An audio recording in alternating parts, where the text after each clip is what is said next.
3। तो कहानी शुरू खतरनाक जंगलों को दिखाते हुए होती है, जहाँ पर हम एक अजीब सा घर देखते हैं। उधर उस घर में 3 दोस्त छुट्टियां मनाने आए हुए थे। ये घर नहर के किनारे था, जिधर 2 दोस्त तो बैठे बहुत ज्यादा मस्ती कर रहे थे, पर उनकी एक दोस्त घर के अंदर थी जिसका नाम जेसिका था। उसकी हालत बहुत खराब थी। अब जेसिका के पास उसकी दोस्त आती है जो उसके साथ खूब मस्ती कर रही थी और उसे एक किताब भी पढ़कर सुनाती है। पर न जाने एकदम से जेसिका को क्या हो गया था, वो अपनी अजीब सी आवाज में उस किताब को पढ़ने लगती है। जेसिका की आवाज को सुनकर ऐसा लग रहा था कि जैसे उसके अंदर कोई और बोल रहा हो। उसे उल्टियाँ भी आने लगती हैं। उसकी आंखों का रंग बदल गया था, जिसके बाद अचानक से वो अपनी दोस्त के बालों की जिल्द को उसके सर से अलग कर देती है और बाहर जाकर अपने दूसरे दोस्त का सर उसके जिस्म से अलग कर देती है। उसने अपने दोनों दोस्तों को मार दिया था। जिसके बाद हम जेसिका को हवा में उड़ता हुआ देखते हैं और उसकी दोस्त जो रोते हुए ये सब देख रही थी। अब तक तो आप लोगों को ये बात समझ नहीं आई होगी कि जेसिका कौन थी और इन तीनों दोस्तों के साथ आखिरकार ऐसा हुआ क्यों था। ये सब जानने के लिए हमारी कहानी एक दिन पीछे जाती है, जहाँ से ये सब कुछ शुरू हुआ था। तो हम एक पुरानी बिल्डिंग को देखते हैं, जिसके एक अपार्टमेंट में एली नाम की औरत अपने 3 बच्चों के साथ रहा करती थी। वो अपने हस्बैंड से अलग अपने बच्चों के साथ रहती थी। एक रात एली की बहन उसके घर पर आती है, जिसका नाम बेथ था। बेथ एली के घर पर आकर उसके बच्चों को तोहफे देती है जो वो उनके लिए लाई थी। बेथ एली के हस्बैंड के लिए भी तोहफे लाई थी, क्योंकि वो ये बात नहीं जानती थी कि उसकी बहन अपने हस्बैंड के साथ नहीं रहती। जब बेथ एली से उसके हस्बैंड का पूछती है तो एक उदासी वाला माहौल बन जाता है। इसीलिए एली अब बेथ से बात करने के लिए अपने बच्चों को बाहर पिज्जा लेने के बहाने भेज देती है, ताकि ये अकेले में अपनी बहन से बात कर सके। फिर जब बेथ को अपनी बहन के हस्बैंड के बारे में पता चलता है, बेथ अपनी बहन से कहती है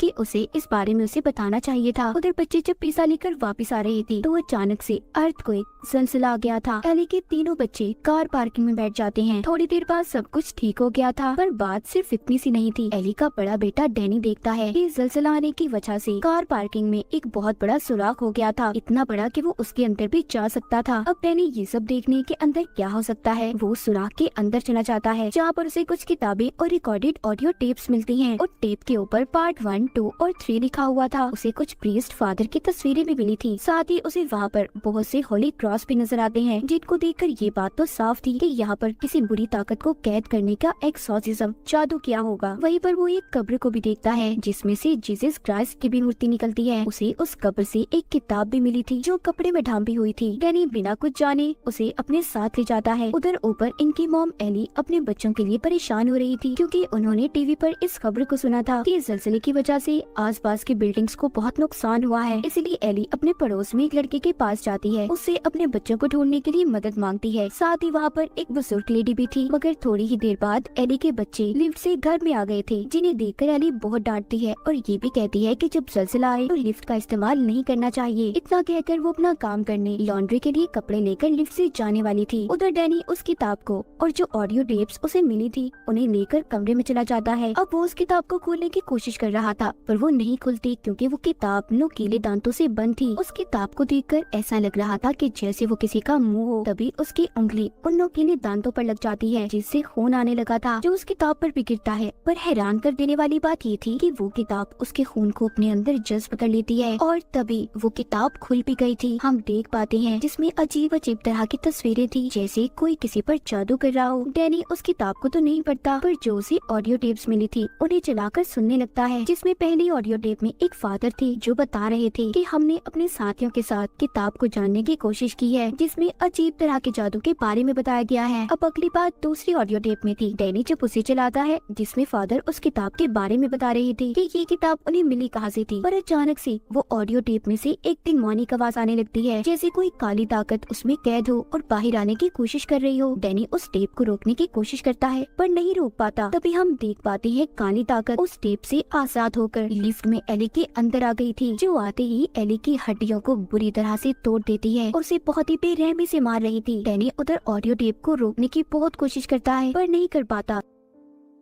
इतने में उनके घर की लाइट भी चली जाती है और किताब के सफ़े भी खुद ब खुद पलटने लगे थे। एली की बड़ी बेटी जब लाइट को चेक करती है तो हर तरफ लाइट थी सिवाय उनके घर के। इसका मतलब जो कुछ भी गलत हो रहा था वो सिर्फ इन्हीं के घर में था। थोड़ी देर बाद एली अपने घर वापस आ जाती है, जो दिखने में थोड़ी ठीक लग रही थी, और वो चलकर अपने घर आई थी। मगर थोड़ी देर पहले हमने देखा था कि जो भी काली ताकत उसके अंदर थी उसने एली की हड्डियों को तोड़ दिया था। मगर अब एली बिल्कुल ठीक चल पा रही थी और किचन में जाकर अंडे पकाने लगती है। जब उसके पास उसकी बहन आती है और उसे बुलाती है तो तभी वो उल्टियाँ करती है और अजीब सा बर्ताव करने लगी थी। एली जब थोड़ा सा अपने होश के अंदर आती है तो वो सिर्फ इतना कहती है, वो मेरे अंदर है, उसे मेरे बच्चों को कोई नुकसान मत पहुंचाने देना। इतना कहकर वो बेहोश हो गई थी। वो नीचे गिर जाती है। एली की बहन और उसके बच्चे उसे हॉस्पिटल ले जाने लगते हैं, पर सब लिफ्ट में जाने से डर रहे थे और सिलसिले की वजह से सीढ़ियां भी टूट चुकी थी। खैर ये सब मिलकर एली को कमरे में लिटा देते हैं। अब उधर इनके पड़ोस का वही लड़का जिससे एली ने अपने बच्चों को ढूंढने के लिए मदद मांगी थी, वो एली की आंखों को बंद करता है, मगर वो दोबारा खुल जाती हैं। वो फिर बंद करता है, वो फिर से खुल जाती हैं। ये सभी मिलकर एली के लिए प्रेयर करते हैं क्योंकि इन्हें लग रहा था कि वो मरने वाली है। तभी उसके पास उसकी बहन बैठती है और उसे ये बताने लगती है कि वो उससे कितना प्यार करती है। तभी बेथ के फोन पर बेल बजती है, जो कॉल किसी और की नहीं बल्कि एली की थी, जो अपनी बहन से ये कह रही थी कि उसका जिस्म जल रहा है, उसे कोई बचाए। और तभी वो जिंदा होकर बैठ जाती है। जब बेथ अपनी बहन के जिस्म को हाथ लगाती है तो वाकई उसका जिस्म गर्म था। ऐसा लग रहा था कि जैसे उसका जिस्म आग में चल रहा हो। तभी बेथ उसे बाथटब में ले जाती है। तभी अचानक से एली पानी से निकलकर दीवार पर चलने लगी थी और इतनी जोर से चीखती है कि सभी उसकी चीख सुनकर बेहोश होने वाले थे। साथ ही साथ बाथटब में जो पानी था वो भी उबल रहा था। एली एक एक कर सभी पर हमला करती है। वो अपनी बेटी को मारने की कोशिश कर रही थी। तभी उसका बेटा डैनी एली को पीछे करता है क्योंकि वो जानता था कि उसकी मॉम के अंदर कोई काली ताकत आ गई है। यहीं पर एली अपने पड़ोस में रहने वाले लड़के की आँख को भी निकाल देती है और दूसरे पड़ोसी के मुंह में फेंक देती है। इस बात का फायदा उठाकर बेथ अपार्टमेंट के दरवाजों को बंद कर देती है। उसके साथ एली के बच्चे भी थे। अब बेथ एक सुराग से देखती है घर के अंदर जितने भी लोग थे एली ने सबको मार दिया था। बाहर एली की बेटी अपने भाई डैनी से लड़ती है क्योंकि वो भी जान गई थी कि सब कुछ उसी की वजह से हुआ है। उसने टेप रिकॉर्डर को चलाया था और उस जादुई किताब को खोला है। इधर ये सब आपस में लड़ाई कर रहे थे। उधर एली अपनी सबसे छोटी बेटी को अपनी बातों में पहला फुसलाकर उससे थोड़ा सा गेट खुलवा लेती है। एली की बड़ी बेटी के साथ भी अब अजीब होने लगा था। उसके चेहरे पर अजीब से निशान आ रहे थे और मुंह से कीड़े निकलते हैं। जब बेथ एली की बड़ी बेटी के पास जाती है तो वो किचन में कांच के टुकड़े खा रही थी। इसका मतलब वो भी उस काली ताकत के कंट्रोल में थी जिस काली ताकत के कंट्रोल में एली थी। इसका मतलब ये था कि एली की बड़ी बेटी भी उसकी तरह पोसेस्ड हो चुकी थी। वो अपनी आंटी बेथ पर हमला करती है और साथ ही अपनी बहन को मारने की भी कोशिश कर रही थी, मगर उसकी छोटी बहन अपनी डॉल को उसके सर पर मारती है और अपने आप को बचा लेती है। अब बेथ को भी डैनी सब बताता है कि ये सब उसी की वजह से हुआ है। अब बेथ सब जानने के बाद डैनी के कमरे में जाती है ताकि वो आखिरी टेप रिकॉर्डर को सुन सके। बेथ हेडफोन लगाकर टेप रिकॉर्डर को सुनने लगती है कि जो भी गलत हो उसी के साथ हो, कोई और उसे ना सुन सके। बेथ जब तीसरी और आखिरी रिकॉर्डिंग को सुनती है तो यहाँ पर अब बेथ को सारी सच्चाई का पता चलता है। असल में ये किताब एक प्रीस्ट फादर को मिली थी और वो इस किताब को पूरा पढ़ना चाहते थे, लेकिन फिर चर्च वालों ने फादर को चर्च से निकाल दिया क्योंकि ये एक डिमोनिक किताब थी। ये इंसानी जिल से बनी थी और इस पर इंसानी खून से लिखा हुआ था। इस किताब में हैंडोजक के खतरनाक डीमंस को बुलाने के तरीके थे और इन्हीं सब बातों को वो फादर समझना चाहते थे। अब यही बातें बेथ बैठी रिकॉर्डिंग में सुन रही थी।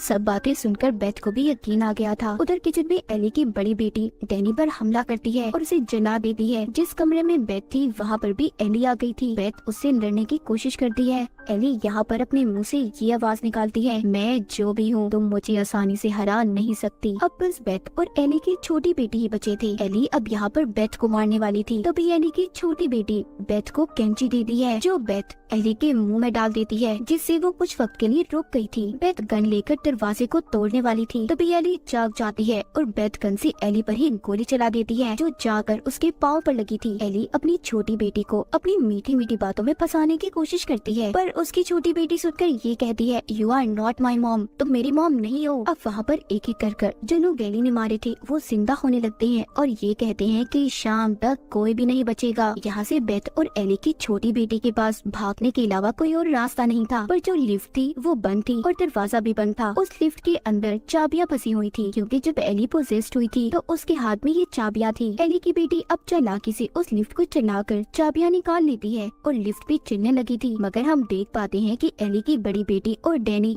जो कि मरने के बाद डीमंस के कंट्रोल में थे खुद को लिफ्ट से जोड़ लेते हैं, जिससे अब जैसे जैसे लिफ्ट चलती है उसके अंदर उनका खून भरने लगता है। जैसे लिफ्ट नीचे आ रही थी खून भी बढ़ता जा रहा था। उधर उस किताब का सफा भी पलट जाता है जिसमें अजीब सा बना हुआ क्रिएचर था और देखते ही देखते एली भी अब उस क्रिएचर में बदल गई थी। उधर जैसे ही लिफ्ट नीचे आती है तो फोन भी बाहर आता है। फोन में भरी बेथ और एली की छोटी बेटी जल्दी से गाड़ी में बैठ जाती हैं, पर उनके सामने दोबारा एली आ गई थी जो कि अपने डिमोनिक रूप में थी। वो अपनी छोटी बेटी पर हमला करती है। तभी बेथ चेनसॉ लेकर उसे मारने लगती है, मगर साथ ही वहाँ पर एली की बड़ी बेटी और डैनी भी आ गई थी। बेथ उन तीनों को पास ही चलती ग्राइंडर मशीन में डालकर मार देती है। अपनी ही फैमिली के 3 लोगों को मारना बहुत ही भयानक सीन था, मगर इसके अलावा बेथ के पास कोई और रास्ता भी नहीं था। जिसके बाद बेथ एली की छोटी बेटी को लेकर यहाँ से चली गई थी, मगर वो डीमन काली ताकत अभी खत्म नहीं हुई थी। अब हम अगले दिन का सीन देखते हैं कि एक लड़की जेसिका उसी लिफ्ट से नीचे आती है जो एली के नीचे वाली बिल्डिंग में रहा करती थी, और जेसिका वही लड़की थी जो हमने कहानी के शुरू में भी देखी थी। अब जब ये लिफ्ट से नीचे आती है तो बहुत सारा खून देखती है और पुलिस को कॉल करने वाली थी। तभी वही डीमन जो एली के अंदर था वो आकर जेसिका को भी पोजेस्ड कंट्रोल कर लेता है। अब आपको यहाँ पर समझ आ गई होगी कि जेसिका ने अपने दोस्तों को क्यों मारा, और अभी भी वो डीमन जेसिका के अंदर ही है। आगे वो डीमन क्या तबाही फैलाने वाला था कोई नहीं जानता। और इसी के साथ इविल डेड राइज की ये कहानी यहीं पर खत्म हो जाती है।